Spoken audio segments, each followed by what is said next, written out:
Okay. Hey. I know I sound a little hoarse right now. I've been coughing all weekend. I was going down memory lane with my mama. What was it? Saturday? Yeah, Saturday she texted me. That was yesterday, girl. Jesus.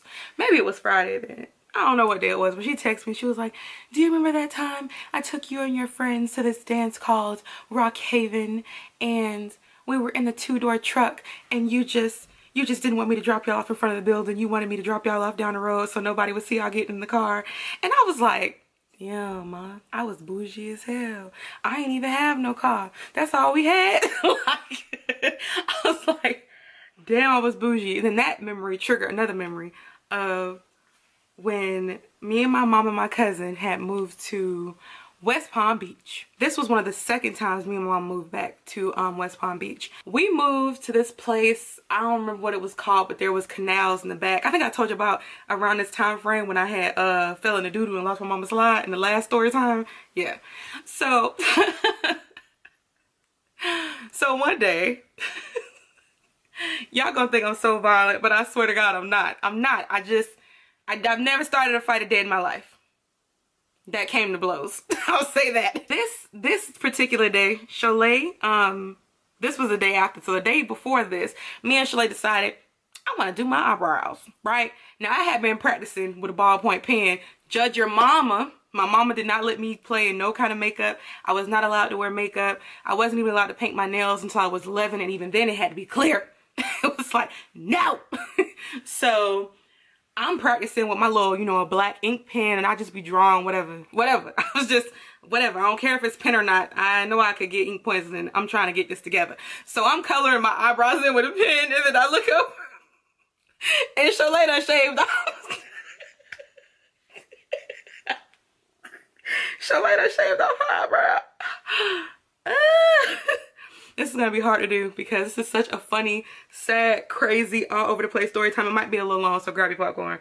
And I'm gonna try not to laugh too hard because, bruh, this could be like a fight scene in one of them hood movies. Like, okay, so this particular day, Cholet had shaved on her eyebrows. So we got school the next day, right? So we at the bus stop, and Cholet sitting on the curb like this. She's sitting on the curb like this, just shaking her head, right?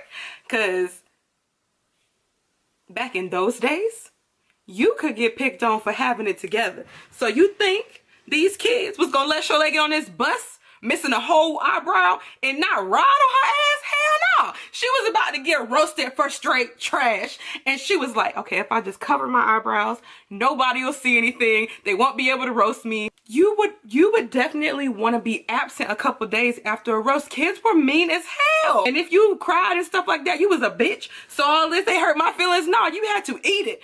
So this, she's sitting on the curb with her eyebrows covered up. And this little girl, so she comes up to me and she got one of those puffed ponytails. Now at this time, I was not aware. Now at this time, I wasn't aware that the puff was a situation that you could buy at the hair store. I always thought girls with those big old puffs or their little puffs, I thought, oh, that's her real hair. Like, I was green. I was so green. I see the little puff on her hair. I give y'all so much details and stuff. Y'all like, y'all be like, girl, shut up, tell the story. But anyway, so she got the puff on, right? You know, it just swooped down, like just boom, bitch. She ain't playing no games with the puff. So she come up to Cholet, starting stuff. She come up to Cholet and she like, why you hiding your face? And Cholet's not a fighter. She's not gonna do that. Well, no, I'll say this. At that time, Cholet was not a fighter. At that time, Cholet was just kind of like, she just kind of just wanted to chill because she light skinned. And I know y'all think, I'm not saying that it's not, but I know y'all starting to feel colorism now. But colorism when we were kids, and I'm the brown one and she the, you know, she the light skinned one, she got a lot happened to her. A lot. It's so weird how you can see the like both sides of stuff. It's just another line of division. Blah, blah, blah. So she just grew into this whole, I'm just gonna like stay to myself. I'm not really gonna make no noise. I'm not really gonna. So she was just real chill, real to herself and to me. And she just looking through her hands like this, but she ain't really saying nothing. And this right here, the palm, wrist, whatever, this section was not getting off the eyebrow. No matter. It was not moving. She might have tilted her head, but the hand followed. It was like a like Cholet, you know, looks at her and she's just like, no, I interjected myself and I was like, she don't feel good right now. I'm not finna tell you what's going on with her. That ain't your business why you bothering her. So I just said she's not feeling good right now. She had two little girls with her. She had two other little girls with her, so it was 3 of them. She had 2 little girls with her. They standing next to her, and she was just like, she looked at one of her friends, then she looked at the other friend, and she was just like, did I ask you? Now I ain't have no friend to the left and to the right, but I sure enough had to take a quick minute to consult with the devil and the angel on my shoulders, because I was like, okay. See, you think because we're new here and I haven't popped one of you hoes yet that I don't pop hoes, but you better leave me alone, little girl. And this was around Christmas time. Yes, it was around Christmas time, because my mama had this boyfriend who was a D-boy, and we was just dripped in gold. Mama had a bracelet. Like, if I didn't know what the hell my name was, I knew then. So I'm still with all my Christmas jewelry on, and I'll never forget it, because after this moment, it was messed up. So, I guess you can tell where this is going. So, I said to her, no, but she doesn't feel good. And she was just like, you need to mind your business, because I'm not talking to you, I'm talking to her. All I can remember from this moment, because the details escape me, is something, a force, her, the wind, I don't know, something happened, and I went this way. This was my starting position. This is my end position. I'm not sure if maybe one of her friends was laughing so hard, it was like a domino effect, and then this happened, and then this happened, you know, one of these, and then that, you know, propelled her into my direction, and I tilted. But I do remember coming back, and it was just instant on that ass. I punched her. I punched that girl right in her eye. I punched her in her lip, and then I can't remember, but she was down on the ground at one point. I don't know if it was from the punch to the eye or the punch to the lip, but she was down on the ground, and now this is how I know she started it, because years before that, my uncle, he taught me, he said, look, I don't never want you to start no fight, but you need to know how to fight. This is what I was working with. This was my reasoning. So she on the ground, and I'm like, okay. I grab her by the hair. Remember that ponytail I was talking about? Okay. I grab her by the hair, and I'm thinking I'm gonna pull there because I'm gonna have a really good hold on her, you know? So you can imagine the force that I whip my hand back with, thinking this is a good anchoring point for my hand, because I'm dragging her at this point, right? And it's not a calculated drag, but I know I'm not gonna grab her edges. No shade. That's dumb. It's not enough. I need to, this situation, yeah. So I'm grabbing, I yanked it back. Oh my God. The ponytail came off and flew across the street. I might be wrong, but it was either across the street or in the middle of it. I don't want to say it hit that other sidewalk, because that could be too much. The ponytail goes flying off. It's gone. It was about this much hair.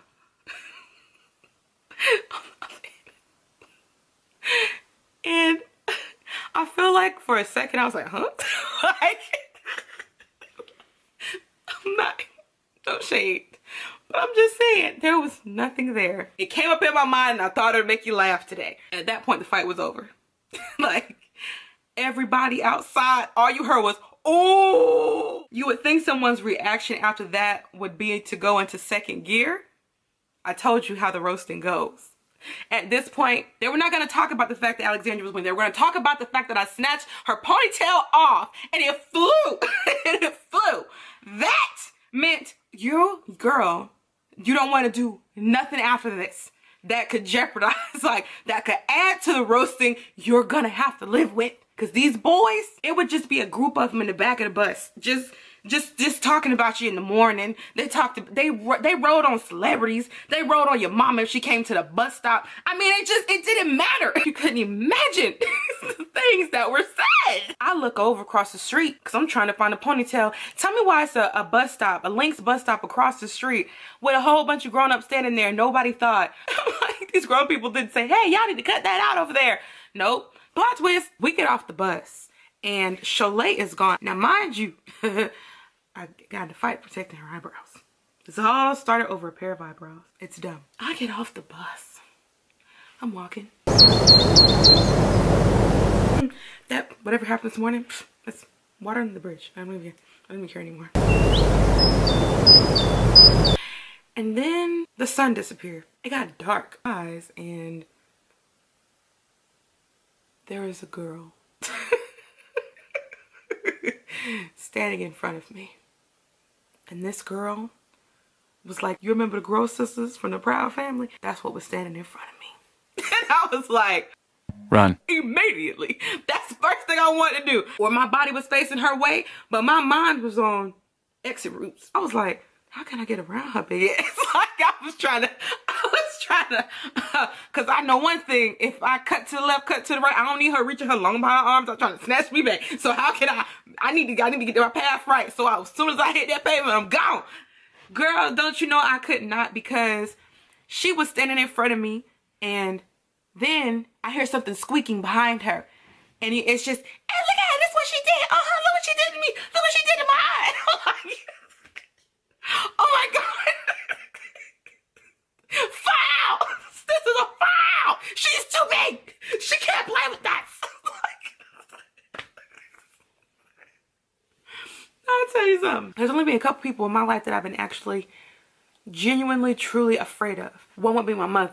Two would be my auntie. I sound like African. Two would be my auntie. That day, that list went to 3. I mean, all that aggression that I had earlier, that, you know, I wasn't sitting all the way in the back, but, you know, 3rd, 4th row up, so I can hear all the little jokes. Hey, the music ain't too loud. Bus driver was lit. She used to play music for us. Go, go, go, shawty. It's your birthday. That was the year that song came out. So I could hear the little jokes. You know, when they were saying, well, I got that 0.7 fluid. I just said, boom. I did a little. As I'm standing there with an angel of death standing in front of me, big angel of death, I hear, what you did to my sister. You did that to her face? You think it's okay for you to just go around putting your hands on people? Now, I had this friend. We're going to call him Ab. We're going to call him Ab. So Ab was like, you ain't going to say nothing? I mean, you seem like you was cool this morning. You ain't going to say nothing? And I looked at him, and it was in that moment I knew. He's so green. Like, I looked at him like, shut up. I don't know what happened, but it's only so much fear I'm gonna allow myself to have before I'm like, look, you're not gonna let her punk you. My pride kicked in late. I'll say that my pride kicked in late, but I was like, hold up, your sister started with me, okay? She came over there and she was picking on my cousin. It's funny how both of us was just defending people we love. So she looked back at her sister and she was like, you ain't tell me that. And she was just like, so that don't matter. Look at what she did to my eye. She said, hold up, little mama, I ain't got no beef with you. And I was like, Then a car comes by. I think it was her mama or something. She was like, get your asses in this car. What are y'all doing? She walked back to the car with her sister. And Ab was just like, she was big, huh? Needless to say, after sister came up to me, nobody cared about the ponytail anymore. They didn't pick on me, but it just kind of, it was like, okay, these situations just canceled each other out. It don't even matter no more. Both of y'all whack. I was scared. I was real scared. I was scared for a good 20 seconds. Thank you so much for watching this video. If this video made you laugh at least one time, go ahead and leave me a comment. If it made you laugh at least 2 times, go ahead and you know, leave me a little like. Let me know I'm doing good. Keep it up. Give me a thumbs up. And if it made you laugh 3 times, girl, you might as well go ahead and subscribe. Thank you so much, ladies and gentlemen. Tune in next time for Zandy's story time. Cut.